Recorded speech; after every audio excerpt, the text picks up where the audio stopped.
Our next two properties that we're going to look at are the negative exponents and the zero exponents.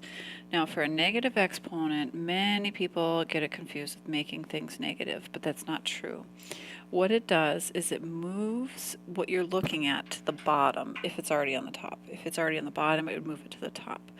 So what I'm saying is if I put this 2 over 1 and made it the fraction that it can be, what happens is that negative 3 will take this base of 2 and it's going to move it to the denominator. So now it's going to have a 2 in the denominator, and now the exponent becomes a 3.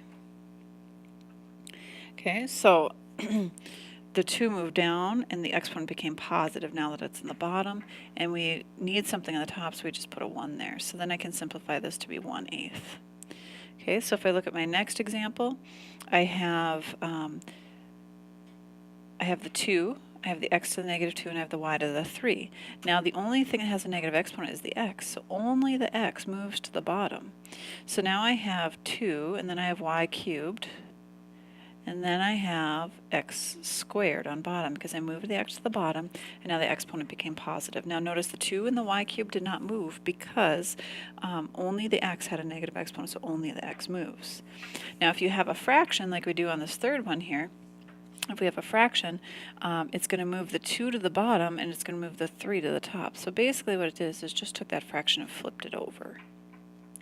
Okay, the other property that we're looking at is the zero exponent. And so anything to the 0 power is going to be 1. It doesn't matter what my base is, as long as it's to the 0 power, the answer is 1. So I could pick any number I wanted to and put it to the 0 power and it's 1. Always, always, always.